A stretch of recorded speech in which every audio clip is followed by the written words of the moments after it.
Welcome to తొలి వెలుగు. మంగళసూత్రం ధరించే మహిళలు మీరు కాస్త జాగ్రత్తగా ఉండండి. పెరుగుతున్న బంగారం ధరలు మీకు కష్టాలు తెచ్చిపెడుతున్నాయి. బంగారు గొలుసులు కొట్టేసే దొంగల కారణంగా మీరు రోడ్డుపై కానీ బస్టాప్ల వద్ద కానీ లేదా జన సమీకరణ ఉన్న ప్రాంతాల్లో మరింత జాగ్రత్తగా ఉండాల్సిన పరిస్థితి దాపరించింది. చైన్ స్నాచింగ్ చేస్తే పోలీసులు శిక్ష గట్టిగా వేయడం లేదనుకుంటా. అందుకే దొంగలు ఏకంగా దుకాణంలోకి కస్టమర్లా వచ్చి మరీ చైన్ స్నాచింగ్కు పాల్పడుతున్నారు. హైదరాబాద్లోని ఉప్పల్లో జరిగిన తాజా ఘటన ఇందుకు నిదర్శనం. కాస్మెటిక్ షాపులో పనిచేస్తున్న మహిళా మెడల్లోని బంగారు మంగళసూత్రాన్ని ఓ యువకుడు కస్టమర్గా నటిస్తూ లాక్కెళ్లేందుకు ప్రయత్నించాడు. అయితే స్థానికులు అలర్ట్గా ఉండడంతో అతని ప్లాన్ పూర్తిగా అట్టర్ ఫ్లాప్ అయింది. అసలు ఈ ఘటన ఎలా జరిగింది, నిందితుడు ఎవరు, పూర్తి వివరాలు ఇప్పుడు తెలుసుకుందాం. ఈ ఘటన ఉప్పల్ పోలీస్ స్టేషన్ పరిధిలోని హనుమాన్ సాయినగర్లో చోటు చేసుకుంది. బాధితురాలి పేరు సంధ్య. ఆమె రామంతపూర్లోని వెంకటరెడ్డి నగర్కు చెందినవారు. ఉప్పల్లోని ఓ కాస్మెటిక్ షాపులో ఉద్యోగిగా పనిచేస్తున్నారు.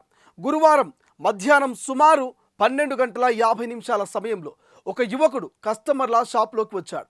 ఫేస్ వాష్ ధర ఎంత అని అడుగుతూ సాధారణ కస్టమర్లాగా ప్రవర్తించాడు. దుకాణంలో పనిచేస్తున్న సంధ్య ఆ వస్తువును చూపించేందుకు వెనక్కి తిరిగిన క్షణంలోని ఆ యువకుడు తన అసలు రూపాన్ని బయటపెట్టాడు. ఆమె మెడలో ఉన్న సుమారు 37 గ్రాముల బరువున్న బంగారు మంగళసూత్రాన్ని బలవంతంగా లాక్కొని అక్కడి నుంచి పరుగు తీశాడు. ఈ ఘటనతో ఒక్కసారిగా షాకు గురైనటువంటి సంధ్య వెంటనే బయటికి వచ్చి కేకలు వేస్తూ దుండగుడిని వెంబడించింది. అదే సమయంలో షాపులో ఉన్నటువంటి మరొక కస్టమర్ పరిస్థితిని అర్థం చేసుకొని వెంటనే స్పందించాడు. పారిపోతున్నటువంటి నిందితుడిని వెంబడించడం ప్రారంభించాడు. ఇక స్థానికులు కూడా అప్రమత్తమై వెంటపడడంతో నిందితుడు ఎక్కువ దూరం వెళ్ళలేకపోయాడు. చివరకు ఉప్పల్ మండే మార్కెట్ ప్రాంతంలో అతన్ని పట్టుకొని బాధితురాల వద్దకు తీసుకొచ్చారు. అనంతరం స్థానికులు నిందితుడిని ఉప్పల్ పోలీసులకు అప్పజెప్పారు. పోలీసులు విచారణ చేపట్టగా నిందితుడి పేరు భానోతు శ్రీనివాస్గా తేలింది. అతని వయసు 21 సంవత్సరాలు. కామారెడ్డి జిల్లా సదాశివనగర్ మండలం యాచారం గ్రామాల్లోని సజ్జానాయక్ తండాకు చెందిన అతను ప్రస్తుతం హైదరాబాద్లోని ఎస్ఆర్ నగర్లో ఒక హాస్టల్లో ఉంటూ ప్రైవేట్ ఉద్యోగం చేస్తున్నట్టుగా పోలీసులు గుర్తించారు.